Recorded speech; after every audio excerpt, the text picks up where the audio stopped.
श्री स्वामी समर्थ भक्तांनो, वटपौर्णिमेचे पवित्र सण जो की सुवासीन महिलांसाठी अतिशय खास आणि महत्त्वाचा असतो, तर यंदा 2026मध्ये वटपौर्णिमा ही 29 जून म्हणजे सोमवार या दिवशी येत आहे. अखंड सौभाग्याची प्राप्ती व्हावी यासाठी वटपौर्णिमाचे व्रत केलं जाते. या सणाला आपल्या हिंदू धर्मात अत्यंत महत्त्वाचे मानले जाते आणि ज्येष्ठ पौर्णिमेला दरवर्षी वटपौर्णिमा ही साजरी केली जाते. वटपौर्णिमा आपल्या सगळ्या स्त्रियांच्या, सगळ्या महिलांचे अतिशय आवडता सण असतो, कारण या दिवशी आपण अगदी नटून थटून वडाच्या झाडाची पूजा करत असतो. तर वटपौर्णिमेच्या दिवशी सौभाग्यवती स्त्रियांनी या रंगाची जर साडी नेसली, 2 ते 3 रंग आहे, त्या रंगाची जर तुम्ही साडी नेसून पूजा केली तर त्या पूजेचे दुप्पट फळ तुम्हाला मिळेल. हे जे रंग आहे ते अतिशय शुभ फळ देणारे आहे. प्रत्येक रंगाचे मी तुम्हाला महत्त्व पण सांगेल. आणि बघा, ज्यासोबत काही रंग शुभ फळ देतात, त्यासोबत काही रंग जे 3 आहे, त्या 3 रंगाच्या साड्या नेसून तुम्ही पूजा केली तर त्या पूजेचे आपल्याला फळ मिळणार नाही, कारण ते अशुभ रंग मानले जातात. तर वटपौर्णिमेच्या दिवशी कुठले रंग घातल्याने आपल्याला काय फायदा होणार आहे आणि जास्तीत जास्त सकारात्मक लहरी निर्माण होऊन पूजाचे आपल्याला संपूर्ण फळ कसे मिळेल, ही माहिती मी तुम्हाला आजच्या व्हिडिओमध्ये देणार आहे. तसेच वटपौर्णिमेला कोणत्या चुका आपल्या हातून होणार नाही याची कटाक्षाने काळजी घ्यायची आहे. तसेच वटपौर्णिमेचे शुभमुहूर्त कोणत्याही संपूर्ण माहितीला तुम्हाला आजच्या या व्हिडिओमध्ये देणार आहे. त्यामुळे व्हिडिओ स्किप न करता अगदी शेवटपर्यंत नक्की पहा. बघा, वटपौर्णिमा 29 जूनला सोमवारी आली आहे. 29 जूनला वटपौर्णिमेचे पूजेचे जो शुभमुहूर्त असणार आहे तो सकाळी 8:48 पासून ते 10:40 अतिशय शुभ मुहूर्त आहे. आणि म्हणून शक्य असेल तर याचा शुभ मुहूर्तावरती पूजा करण्याचा जास्तीत जास्त प्रयत्न करा. जर या वेळेमध्ये नाही शक्य झालं तर या दिवशीचा राहू काळ सोडून तुम्ही दिवसभरामध्ये कधीही पूजा करू शकता. परंतु ज्योतिष्य शास्त्रानुसार आपण कोणतीही पूजा किंवा सेवा ही शुभ मुहूर्तावरती केली तर ते खूप जास्त पुण्यकारक मानले जाते. म्हणून तुम्ही याचा शुभ मुहूर्तावरती पूजा करण्याचे प्रयत्न करा. आणि बघा, वटपौर्णिमेची जी पूजा आहे ती आपल्याला शक्यतो दुपारी 12च्या आतच करायची आहे. फार उशिरा महिलांनी पूजा अजिबात करू नका, कारण काय करतो, सगळे आवरून शेवटी पूजा करतो, पण हे चुकीचं सुद्धा आहे. काही गोष्ट जर आपण या वेळेमध्ये केल्या तर त्यांचा आपल्याला जास्त फायदा होतो. आणि बघा, स्त्रिया ज्या आहे मस्त साडी वगैरे दागिने घालून वडाच्या झाडीची या दिवशी पूजा करतात, पण आजकाल फॅशनकडे जास्त लक्ष दिलं जाते. पण फॅशनसोबत आपली संस्कृतीसुद्धा जपणं तितकंच महत्त्वाचं आहे. आता बघा, वटसावित्री पौर्णिमेला शुभ रंग जे आहे ते घातल्यामुळे आपल्याला लाभ होत असतो. आणि दुसरी गोष्ट म्हणजे दागिन्याच्या बाबतीतसुद्धा तसंच आहे. मी तुम्हाला काही महत्त्वाचं सांगणार आहे. यासोबत बांगड्यासुद्धा आपल्या सौभाग्यवती स्त्रियांचे एक खूण असते. तर या बाबतीत सुद्धा आपल्याला काही नियम पाळलेच गेले पाहिजे. आता हे जे रंग आहे या घातल्यामुळे सकारात्मक लहरी जास्त प्रमाणामध्ये निर्माण होतात आणि पूजाचे फेड आपल्याला मिळत असतं. तर आता कोणते रंग घातल्यामुळे आपल्याला काय त्याचा लाभ होतो हे मी तुम्हाला सांगते. 1 नंबर, सगळ्यात पहिला आणि महत्त्वाचा रंग म्हणजे हिरवा रंग. हिरवा रंग देवीला आपण ओटी भरतो. हिरव्या रंगाची साडी अर्पण करतो. हिरव्या रंगाचा चुडा, बांगड्या ज्या आहे तर त्या अर्पण करत असतो. वटपौर्णिमेच्या दिवशी जर महिलांनी हिरव्या रंगाची साडी नेसली तर सर्वोत्तम. तो रंग जो आहे तो सगळ्यात उत्तम मानला जातो. हिरवा रंग हा सौभाग्याचा प्रतीक आहे. हिरवा रंग आपल्या सुख समृद्धीचे प्रदान करत असतो. बघा, हिरव्या रंगाची साडी घातल्यामुळे आपल्याला आपले सौभाग्य जे आहे ते वाढतं. दुसरी गोष्ट म्हणजे हिरव्या रंगाची साडी किंवा बांगड्या घातल्यामुळे भगवान शंकर जे आहे ते आपल्यावर प्रसन्न होतात आणि शिवशंकर आणि निसर्गाचा एक जवळचं नातं आहे. तर त्यामुळे आपल्याला श्रावण महिन्यात बघा बऱ्याचशा महिला हिरव्या रंगाच्या बांगड्या, हिरव्या रंगाची साडी सुद्धा घालत असतात.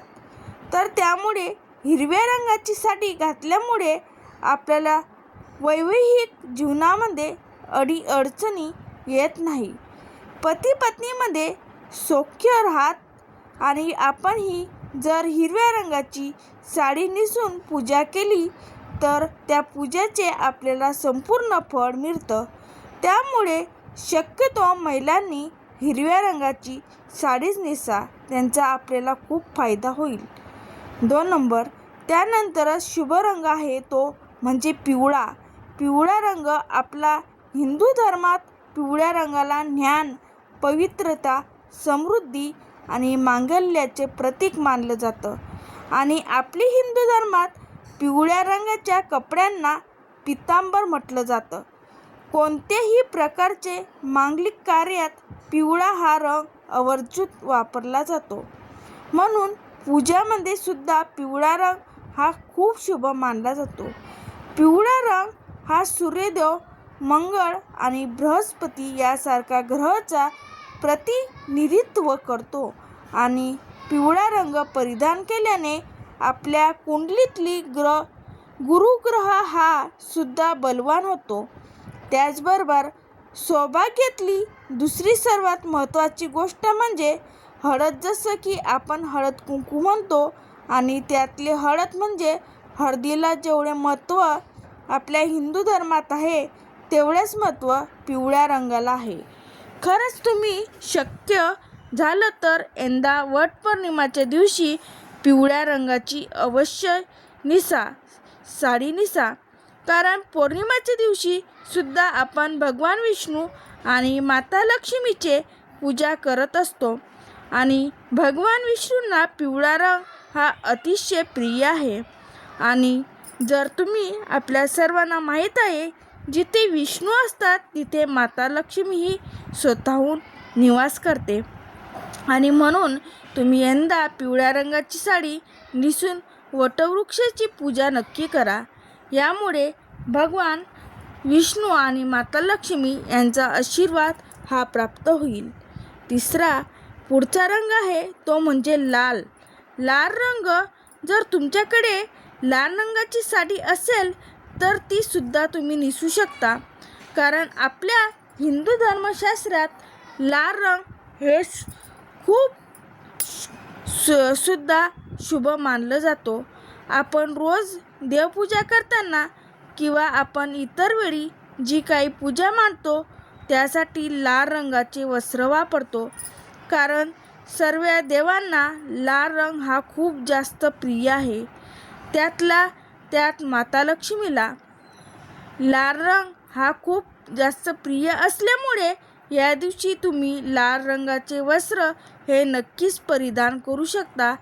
तसेच सौभाग्य म्हणलं एक महत्त्वाची गोष्ट म्हणजे कुंकू. तर कुंकू हे सुद्धा लाल रंगातच असतं. लाल रंग हा उत्साह, सौभाग्य, उमग, धैर्य आणि नवीन जीवनाचे प्रतीक मानला जातो. लाल रंग हा संपत्तीचा, देवी लक्ष्मी आणि शक्तीची देवता माता दुर्गा यांना सुद्धा अतिशय प्रिय आहे. आणि म्हणून तुम्ही यंदा वटपौर्णिमेला लाल रंगाची साडी घातल्यामुळे सुद्धा तुम्हाला एक सकारात्मक ऊर्जा मिळते. त्याचबरोबर पुढचा रंग आहे तो म्हणजे केसरी रंग. केसरी रंग सूर्यदेव आणि सूर्यास्ताचा रंग आहे. केसरी रंग त्यात ज्ञान, शुद्धता आणि सर्वेचे प्रतीक आहे. आणि आपल्याला हिंदू धर्मात हा रंग यज्ञ आणि अग्नीचा ज्वालासारखा प्रकाशमान मानला जातो, जो अज्ञानाचा अंधकार दूर करून सकारात्मकतेचे साचर करतो.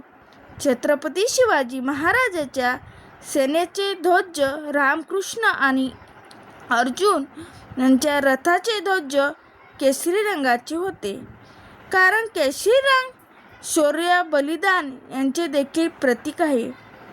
तसेच केसरी रंग देवी शक्तीची प्रतिनिधित्व करतो.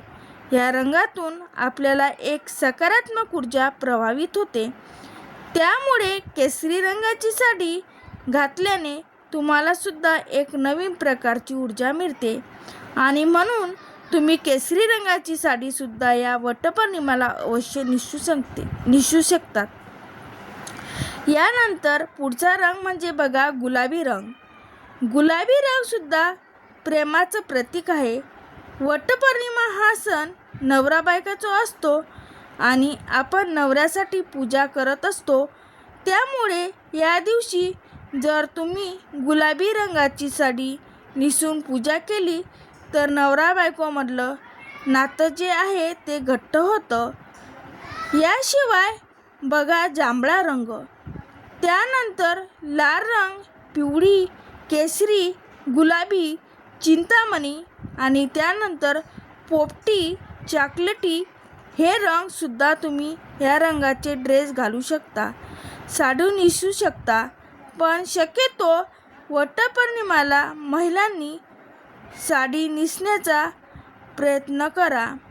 प्रत्येक रंग जो आहे त्या रंगामध्ये काहीतरी सकारात्मक, नकारात्मक शक्ती खेचून घेण्याची ताकद असते आणि त्याचा कुठे ना कुठे आपल्यावर परिणाम होतो. आपण जे काही कपडे घालत असतो तर त्यांच्या आपल्या आयुष्यावर खूप मोठा परिणाम होत असतो. तर त्यामुळेच नक्कीच तुम्ही हे रंग जे मी तुम्हाला सांगितले आहे तसेच त्यांचे महत्त्वसुद्धा सांगितले आहे.